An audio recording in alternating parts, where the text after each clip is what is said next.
മറ്റൊരുവന്റെ വാക്ക് കേട്ട് നിങ്ങളുടെ തീരുമാനം മാറ്റുകയോ ഇഷ്ടമില്ലാത്ത പ്രവൃത്തികൾ ചെയ്യേണ്ടി വരികയോ വന്നിട്ടുണ്ടോ? ഇത് നിങ്ങളെ വലിയ പ്രശ്നങ്ങളിലോ ദുഃഖങ്ങളിലോ ചെന്നെത്തിച്ചിട്ടുണ്ടാകാം.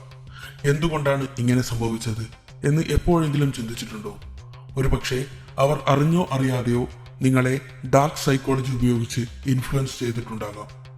ഞാൻ പറഞ്ഞു തരാൻ പോകുന്ന ഡാർക്ക് സൈക്കോളജി ഉപയോഗിച്ച് ആരെയും വരുതിയിലാക്കുവാനോ നിങ്ങളുടെ ആവശ്യങ്ങൾക്ക് അവരെ ഉപയോഗിക്കുകയോ ചെയ്യരുത്. മറിച്ച് ഇത് ഡാർക്ക് സൈക്കോളജി എന്താണെന്ന് അറിയുവാനും ഡാർക്ക് സൈക്കോളജി ട്രാപ്പിൽ പെടാതിരിക്കുവാനും മാത്രം ഉപയോഗിക്കുക. ഇത് ദുരുപയോഗം ചെയ്യരുത്. എന്താണ് dark psychology? Number 1, choice restriction. ഈ വിദ്യക്ക് അടിമപ്പെടുന്ന വ്യക്തിക്ക് തോന്നും തനിക്ക് സ്വാതന്ത്ര്യവും ഇഷ്ടമുള്ളത് ചെയ്യുവാനുമുള്ള അധികാരവുമുണ്ട് എന്ന്. പക്ഷേ യഥാർത്ഥത്തിൽ നിങ്ങൾ അവരുടെ നിയന്ത്രണത്തിലാണ്. അവർ ഉദ്ദേശിക്കുന്ന കാര്യങ്ങൾ നിങ്ങളെ കൊണ്ട് തന്നെ തിരഞ്ഞെടുപ്പിച്ച് ചെയ്യിപ്പിക്കുന്ന ഒരു രീതിയാണിത്.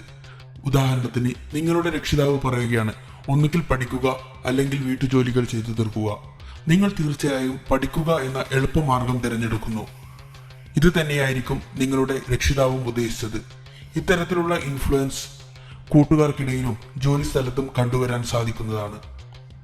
Number 2, reverse psychology. നിങ്ങളെക്കൊണ്ട് ഒരു പ്രവൃത്തി ചെയ്യിപ്പിക്കുവാൻ അതിന്റെ ഓപ്പോസിറ്റ് പ്രവൃത്തി ചെയ്യുവാൻ പറയുന്നു. ഉദാഹരണത്തിന്, ചെറുതായി മദ്യപാന ശീലമുള്ള ഒരു വ്യക്തിയോട് പറയുകയാണ് രാവിലെയും ഉച്ചയ്ക്കും വൈകിട്ടും മദ്യപിക്കൂ എന്ന്. ഇത് ഒരു തരത്തിലുള്ള വെല്ലുവിളിയാണ്.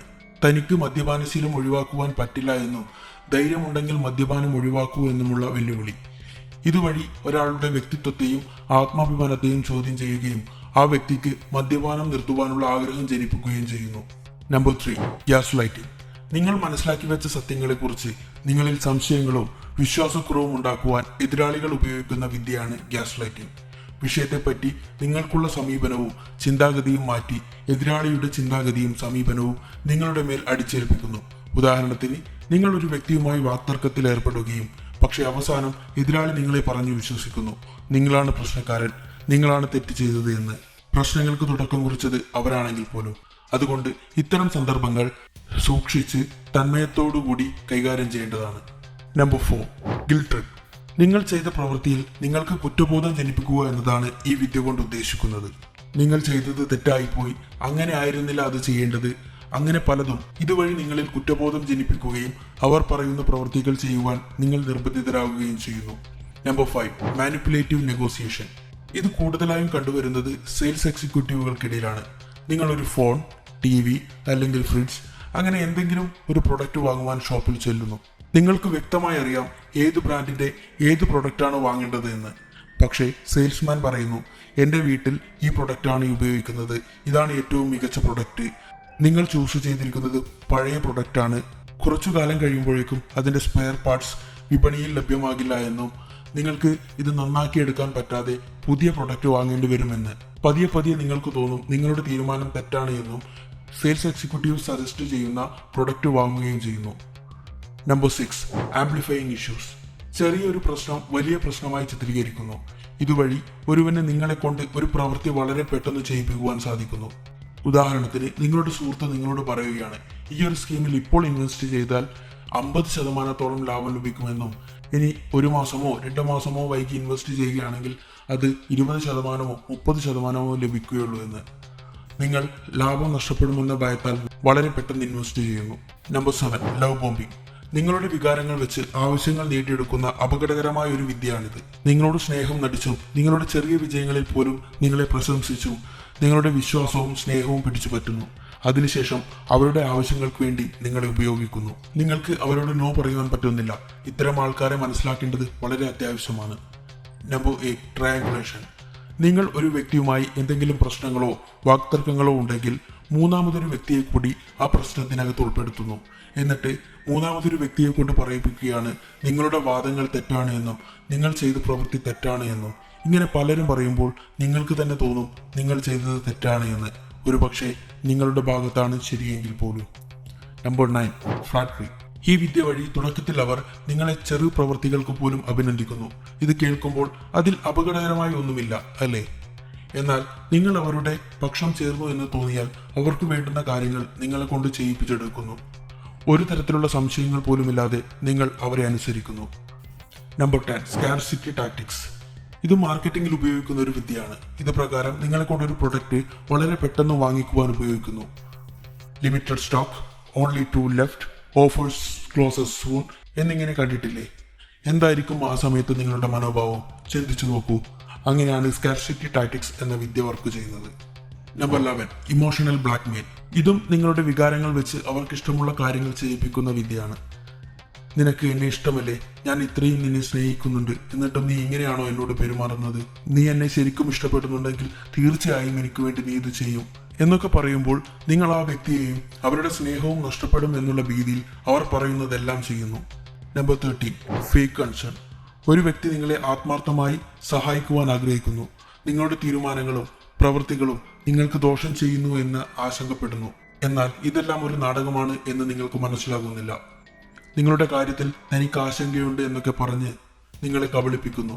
എന്നാൽ അവരുടെ യഥാർത്ഥ ഉദ്ദേശം നിങ്ങളുടെ തീരുമാനങ്ങളും ചിന്താഗതികളും മാറ്റുക എന്നത് മാത്രമായിരിക്കും. Number 14, playing the victim. തനിക്ക് ഒരു തെറ്റ് സംഭവിച്ചാൽ അത് വഴിതിരിച്ചു വിടുന്ന വിദ്യയാണിത്. താൻ ഇതറിഞ്ഞില്ല, താൻ നിസ്സഹായനാണ് എന്നൊക്കെ വരുത്തി തീർക്കുന്നു. ഇതുവഴി പ്രശ്നങ്ങളുടെ ഉത്തരവാദിത്വം നിങ്ങളുടെ തലയിലാവുന്നു. നിങ്ങൾ എന്റെ അവസ്ഥ മനസ്സിലാക്കണം, എല്ലാവരും എന്നെ തെറ്റിദ്ധരിക്കും എന്നൊക്കെ പറഞ്ഞ് നിങ്ങളെ കബളിപ്പിക്കുന്നു. തുടർന്ന് സത്യാവസ്ഥ മനസ്സിലാക്കാതെ നിങ്ങൾ അവരെ സമാധാനിപ്പിക്കുവാൻ ശ്രമിക്കുന്നു. Number 15, negative reinforcement. നിങ്ങളെ സഹായിക്കുകയാണെന്ന് വരുത്തി തീർത്ത് നിങ്ങളെ കൊണ്ട് കൂടുതൽ ജോലി ചെയ്യിപ്പിക്കുന്ന ഒരു രീതിയാണിത്. ഉദാഹരണത്തിന്, നിങ്ങളുടെ മാനേജർ നിങ്ങൾ കൂടുതൽ സമയം ജോലി ചെയ്യുവാൻ തയ്യാറാകുമ്പോൾ നിങ്ങളുടെ ജോലി ഭാരം കുറച്ചു തരുന്നു. നിങ്ങൾ വിചാരിക്കും അത് അദ്ദേഹം നിങ്ങൾക്ക് തരുന്ന ഉപകാരമാണ് എന്ന്. പക്ഷേ യഥാർത്ഥത്തിൽ നിങ്ങളെ കൊണ്ട് കൂടുതൽ ജോലി ചെയ്യിപ്പിക്കുവാൻ അദ്ദേഹം നിർബന്ധിക്കുകയാണ്. Number 16, passive aggression. ഒരാൾക്ക് നിങ്ങളോട് ദേഷ്യമുണ്ടെങ്കിൽ അത് മറ്റൊരു രീതിയിൽ പ്രകടിപ്പിക്കുന്ന ഒരു രീതിയാണിത്. ചിലപ്പോൾ അത് പരിഹാസമാകാം, അല്ലെങ്കിൽ മറ്റു വല്ലതുമാകാം. ഉദാഹരണത്തിന്, ഓ നിനക്കിതിൽ എളുപ്പമല്ലേ, നീ ഇതിൽ എക്സ്പേർട്ട് അല്ലേ എന്നൊക്കെ പറഞ്ഞ് നിങ്ങളെ കൊണ്ട് ജോലി ചെയ്യിപ്പിക്കുന്നു. പക്ഷേ അദ്ദേഹത്തിന്റെ യഥാർത്ഥ ഉദ്ദേശം എന്താണെന്ന് നിങ്ങൾക്ക് മനസ്സിലാകുന്നില്ല. Number 18, love withdrawal. ഒരു വ്യക്തി നിങ്ങൾക്ക് തരുന്ന സ്നേഹവും സ്വാതന്ത്ര്യവും അടുപ്പവും എല്ലാം പെട്ടെന്ന് നിർത്തുന്നു. ഇങ്ങനെ ചെയ്യുമ്പോൾ ആ ബന്ധം നിലനിർത്തുവാൻ നിങ്ങൾ അയാൾ പറയുന്ന എല്ലാ കാര്യങ്ങളും ചെയ്യുന്നു. Number 19, false promise. അവർ നിങ്ങൾക്ക് ജോലിയിൽ സ്ഥാനക്കയറ്റവും ശമ്പള വർധനവും എല്ലാം വാഗ്ദാനം ചെയ്യുന്നു. പക്ഷേ അവർ പറയുന്ന ജോലി തീർത്തു കഴിഞ്ഞാൽ പല കാരണങ്ങളും പറഞ്ഞ് അവർ ആ വാഗ്ദാനം ചെയ്ത കാര്യങ്ങൾ തള്ളിക്കളയുന്നു. Number 20, isolating U. നിങ്ങളുടെ ബന്ധങ്ങളിൽ നിന്നും നിങ്ങളെ മാറ്റി നിർത്തുന്നു. നിങ്ങൾക്ക് ഉപദേശം തരുന്നവർ, നിങ്ങളെ സഹായിക്കുന്നവർ, അങ്ങനെ എല്ലാവരിൽ നിന്നും നിങ്ങളെ അകറ്റി നിർത്തുന്നു. നിനക്ക് ഞാനുള്ളപ്പോൾ മറ്റുള്ളവർ എന്തിനാണ്, അവരുടെ ഉദ്ദേശം നല്ലതല്ല എന്നൊക്കെ പറഞ്ഞ് നിങ്ങളെ സ്വാധീനിച്ച് അവരുമായി അകറ്റി നിർത്തുന്നു. പോകെ പോകെ എല്ലാ കാര്യങ്ങൾക്കും നിങ്ങൾക്ക് അയാളുടെ മാത്രം ആശ്രയിക്കേണ്ടി വരുന്നു. പിന്നെ നിങ്ങളെ നിയന്ത്രിക്കുക എന്നത് അവർക്ക് എളുപ്പമുള്ള കാര്യമാണ്.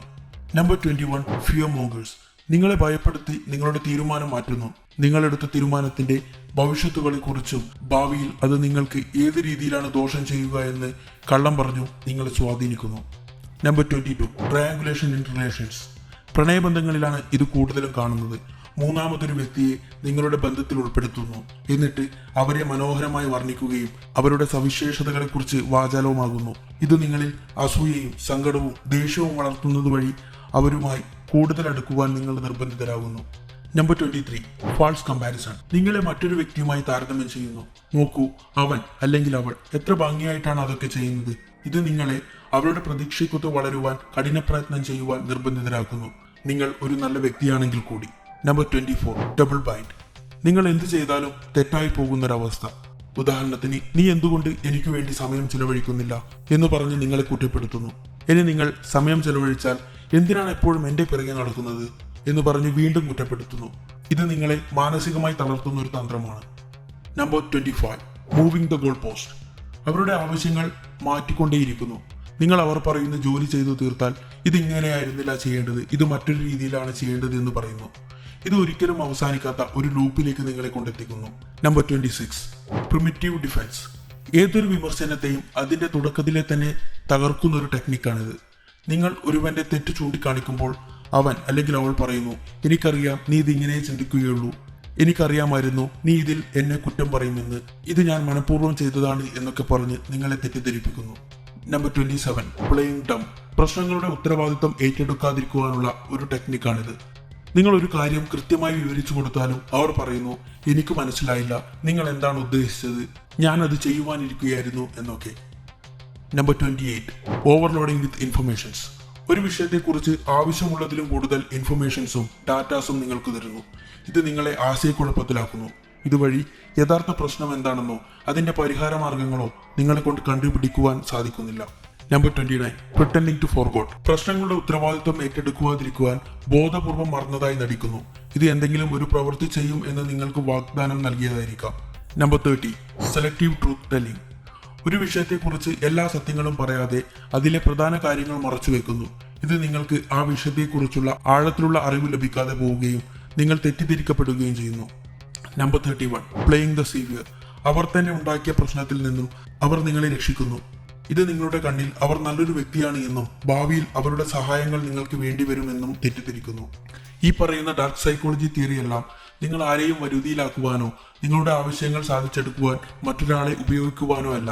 എന്നാൽ മറ്റുള്ളവർ നിങ്ങളെ ഉപയോഗിക്കുന്നത് മനസ്സിലാക്കുവാനും അവരുടെ പിടിയിൽ നിന്നും രക്ഷ നേടുവാനും വേണ്ടി മാത്രമാണ്.